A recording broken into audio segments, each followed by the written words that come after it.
Factory worker father? Breaking off the engagement. As soon as she said that, Edith, my mother-in-law, threw her coffee at my dad. Beside her, laughing, my father-in-law, John, made no move to stop Edith. Coffee stains quickly spread across the suit Dad had specially cleaned for this day. Fortunately, the coffee was lukewarm and there was no risk of a burn. I offered Dad a handkerchief in surprise, while Timothy frantically tried to clean his suit. While worrying about any injuries, Timothy scolded his parents, who just kept laughing. During this, Dad said nothing, simply stood up, pointed at them, and declared, "Then I'll just have to ruin your company." He said this in a voice I had never heard before, took my hand, and we left the house. Behind us, Timothy's shouts at his parents echoed, and soon he followed us. "I'm terribly sorry. I'll make sure my parents apologize later." "No need. It's over. We're cutting ties," he said somberly, patting Timothy on the shoulder. "My name is Penelope, a 26-year-old office worker. My family has a bit of a unique situation. I grew up without a mom. She passed away when I was young, and Dad raised me single-handedly. Despite being busy as a factory manager, he never missed a school event. He'd often rush back to work after these events, but I've always respected him deeply for it. During college, I dated Timothy, who was 2 years my senior. He was gentle, sincere, and popular at university. Despite knowing it was a long shot, I confessed to him, and he accepted. However, Timothy had his worries, mainly about his parents. He spoke of them only in vague terms, never delving into details. It seemed there was some conflict with them, but I didn't press, though it troubled me. Still, Timothy himself was flawless, so our relationship continued. He lived alone since starting university, but occasionally visited his parents. He'd return exhausted, clearly stressed about them. He always put me first, making him my pride and joy. I had always wanted to introduce him to Dad, the man I respected and my beloved boyfriend.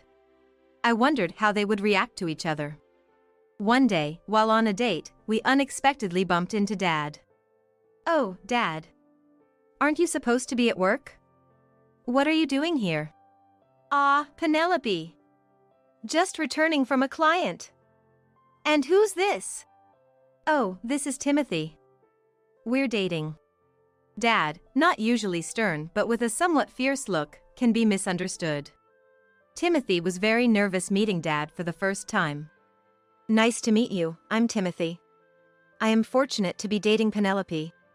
Timothy greeted Dad quickly in a tense manner. Dad warmly accepted him, chatting and laughing with him. "So, you're Penelope's boyfriend. Don't be so nervous. Take good care of her." "Yes, I will. Thank you." As they continued talking, Timothy's nervousness faded, and they got along well. I was relieved to see the two most important men in my life getting along. I had worried about Dad's reaction, but he had to return to work. So we parted ways. After Dad left, I turned to Timothy, who seemed to be in a daze. When I asked what was wrong, he suddenly became excited. "That was really your dad, right?" I was puzzled by his unexpected words, but since it was the truth, I answered without hesitation. "Yes, that was my dad." "Is there something wrong with that?" "Right, that makes sense, that was him, huh?" He crossed his arms and seemed lost in thought for a while. Curious, I decided to ask him what was on his mind. "What are you thinking about so hard? Did you not like him?" "No way, that's not it. I do like him, but, well."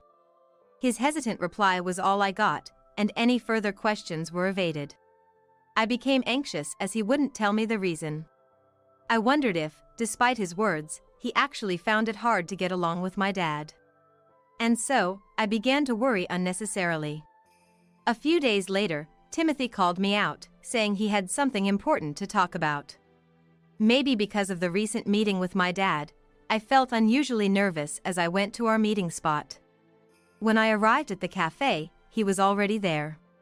Through the glass, I could see him looking downcast. This deepened my anxiety, but I decided to act cheerfully anyway. As I entered the cafe and approached him slowly, I said, "Timothy, sorry, did you wait long?" I crept up behind him and spoke, tapping his shoulder, which startled him. "Penelope, you scared me." Startled, he caught his breath as he saw me. And I was surprised to see how much I had startled him. He had been that deep in thought. Sitting opposite the still gloomy him, I placed our order. His continued gloom only increased my anxiety. Desperate to hear what was on his mind, I spoke to him. "Hey, Timothy. What's bothering you so much? Didn't you like my dad?" When I asked, Timothy looked up and immediately denied it. "No, not at all. I actually respect your dad. That's why my.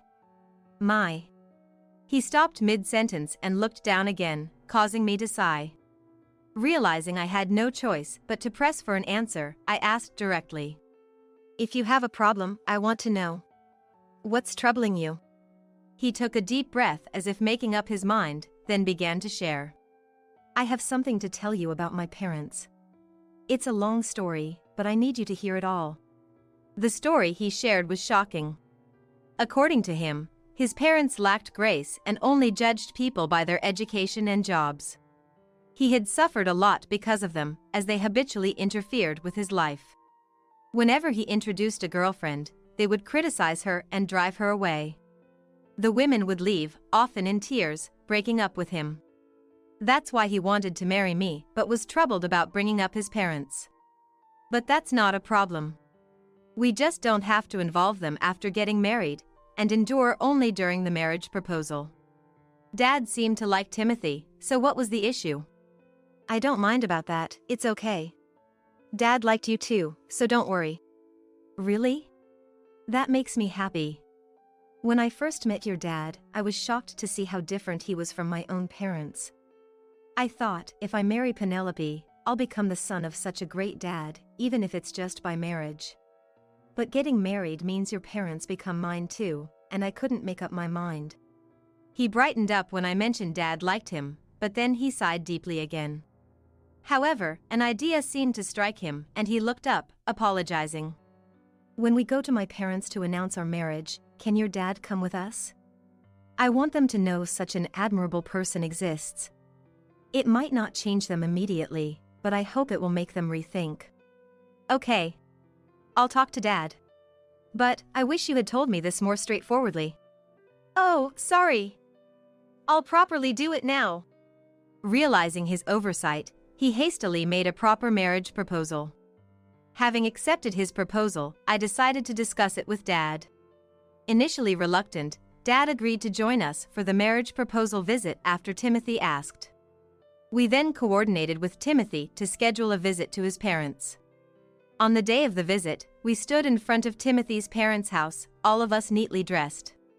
It was my first time meeting Timothy's parents, and knowing their reputation made me nervous.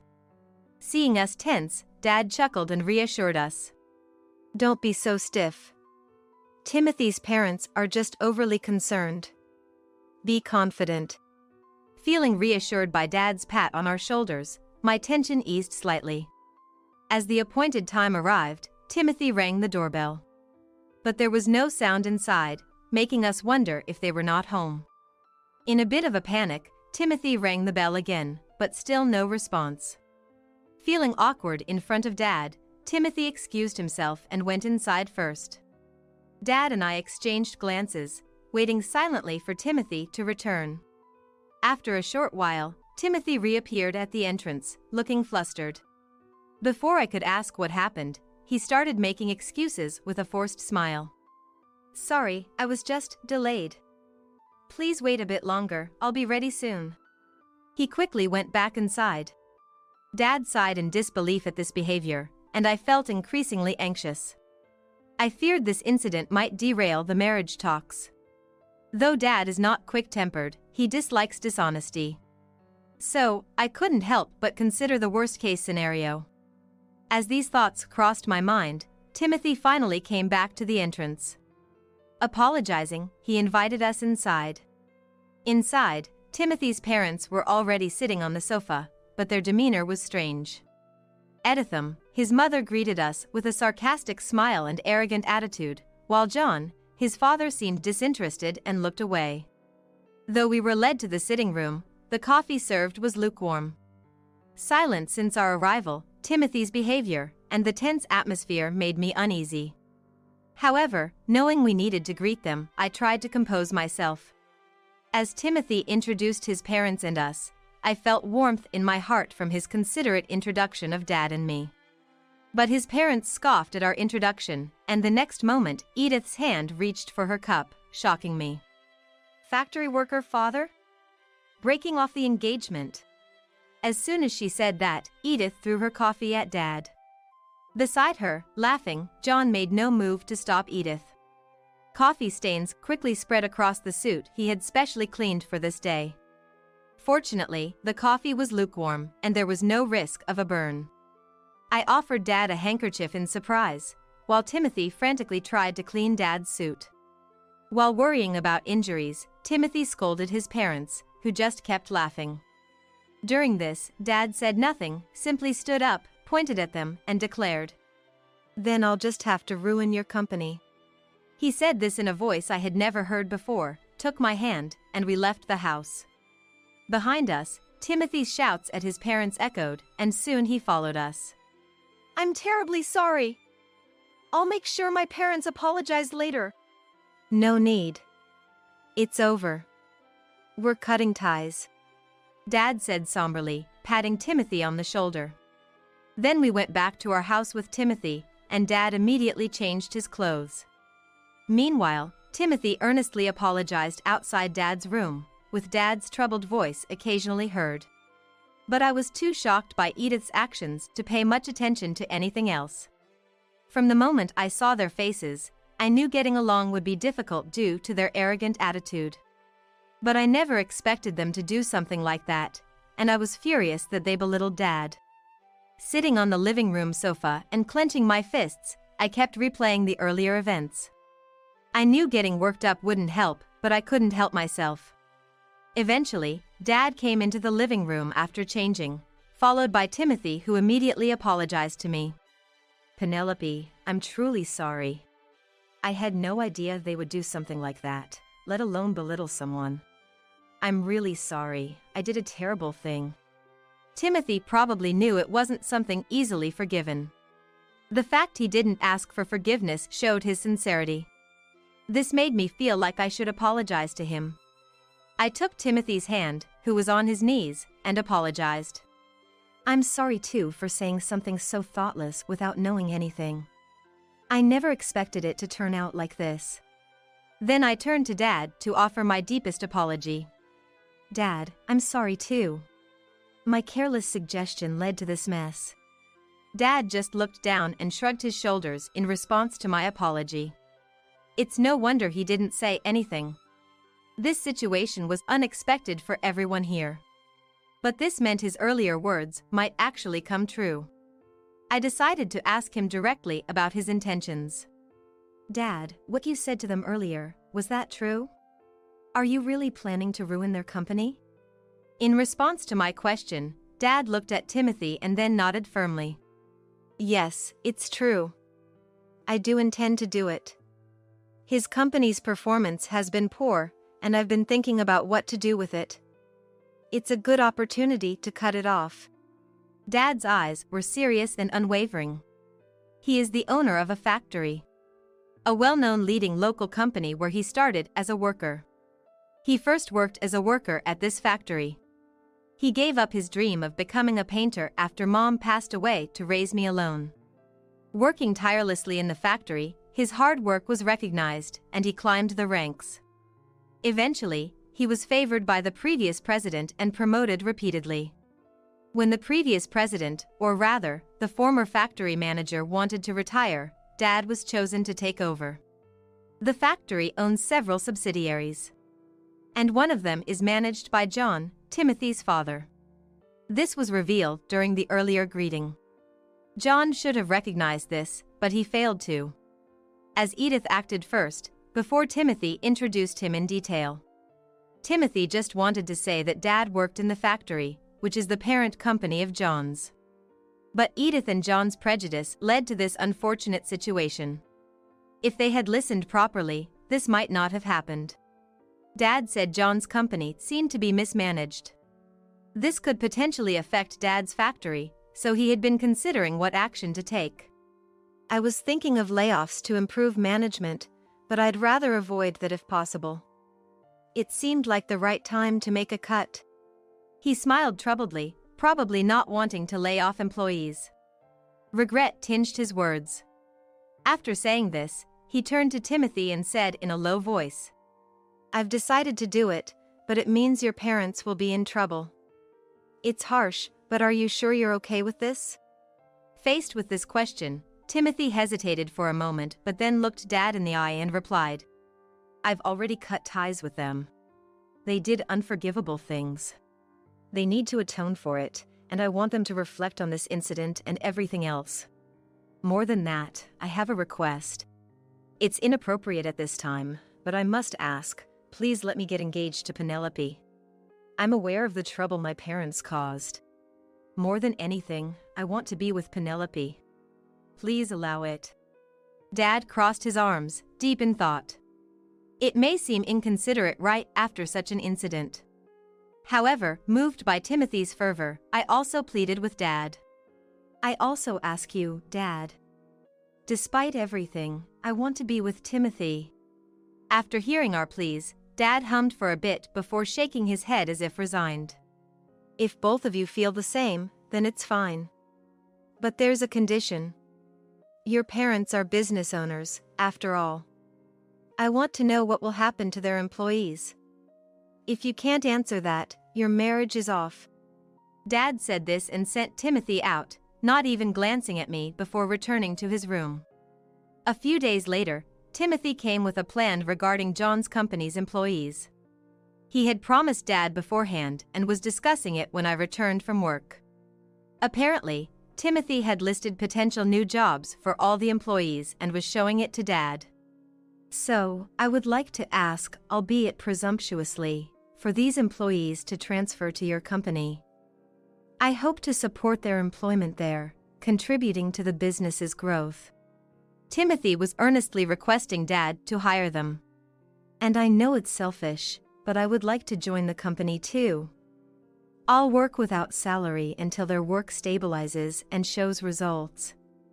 I want to compensate for the shortcomings with my work and salary. Once that's done, I'd like to marry Penelope." Timothy seemed to blame himself for the company's downfall. He wanted to work hard as a lubricant in the situation. I was just learning now that our marriage would be delayed, but it seemed unavoidable. "Welcome back, Penelope. You heard, right? I'm sorry for deciding something so important on my own. But I couldn't be happy just myself." "That's too much, Timothy. Dad, let me join the company too. I'll work alongside Timothy, so please accept his proposal." As I said this, Timothy tried to stop me. But I refused to back down and desperately begged Dad. While we were doing this, Dad remained silent. But after our repeated pleas, he finally unfolded his arms and quietly nodded.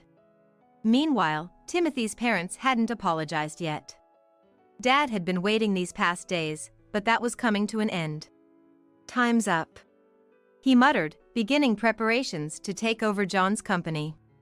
Time passed, and John's company finally collapsed. Then, Timothy received a furious call from his parents, and the three of us were summoned to their house. When we arrived at their home, it was crowded with people. They were all protesting the company's collapse, shouting angrily. John probably hadn't explained anything to the employees. By calling us there, it seemed they intended to shift their own blunders onto us. As soon as they spotted us, they began pointing and accusing. "Look there! They're the cause of everything, not me. They destroyed the company, not me. It's true. Especially that woman, she seduced our son and ingratiated herself with his father. We're the victims here. So stop making such a fuss." As Timothy's parents ranted, trying to deflect from themselves. Although he got angry with his parents saying whatever they want, he was trying to soothe the protesting crowd. Please wait, everyone. Yes, my father's company collapsed, but it's because of those two. And I've arranged job placements for all of you. Please hear me out. The crowd gradually quieted down, and they began listening to us. Timothy read out each person's name, informing them of their next job. The former employees, who realized that they won't get laid off, seemed relieved. After announcing everyone's new positions, Timothy's parents started causing a scene. Hey, Timothy. What about us? Why ignore us? Tell us our job placements. If you do, we'll forgive that man and even approve your marriage to that woman. Ignoring their wailing, Timothy began explaining the circumstances of the company's downfall. The former employees, who realized that they won't be laid off, seemed relieved. Which is why I'm truly sorry for the trouble. Thanks to our generous president, your jobs are saved. Please, let's start anew without anger. Turning to Dad, Timothy gave an expression of gratitude. We've caused so much trouble. Thank you for indulging our selfishness. I promise to work diligently. The former employees, moved by Timothy's actions, also appreciate to Dad. Amidst this, his parents were the only ones dissenting. Don't be fooled. That man destroyed the company, and she instigated it. Face reality. You've lost your jobs because of them, right? Just because they've helped you now doesn't mean you should lose sight of the truth. Despite their desperate appeals, no one paid any attention to Timothy's parents.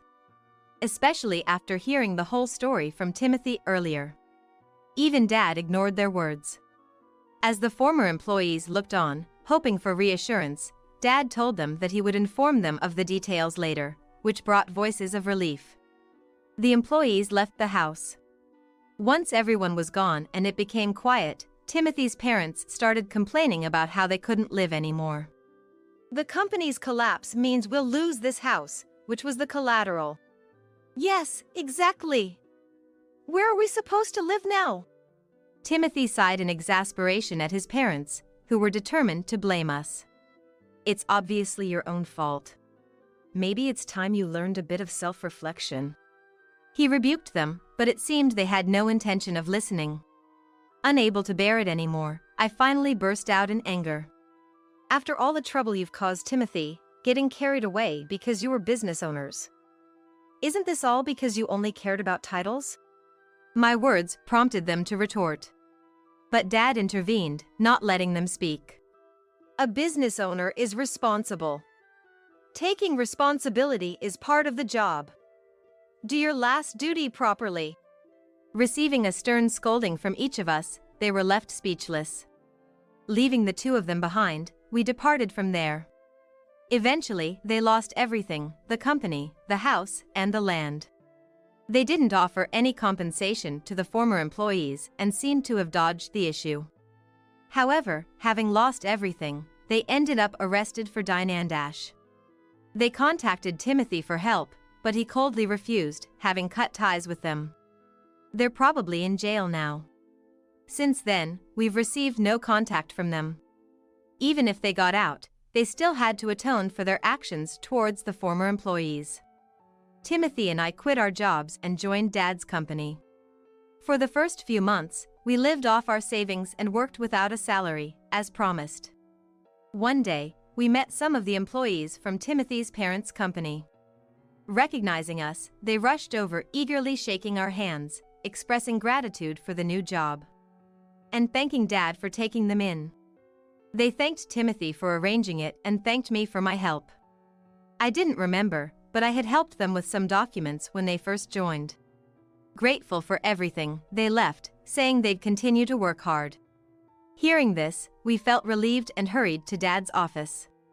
He warmly welcomed us in his office and handed us thick envelopes. What is this? It's your unpaid salaries. It didn't all fit in one envelope, so there are several. Dad chuckled, leaving us astonished. We hadn't been here long enough to compensate for employing many new workers. Yet, we were being given our salaries. Bewildered, we just stood there. But Dad continued, thanking us. Thanks to you, they work with enthusiasm. They always express their gratitude and worry about you. I couldn't shame myself by not paying such excellent employees. And our performance has definitely improved. Thank you. Hearing this, we embraced and cried together. We had been so focused on ourselves that we're unable to see anything else around us. But more than that, we were moved by their concern for us. Then Dad said something even more heartwarming. Timothy, I'm impressed with your leadership.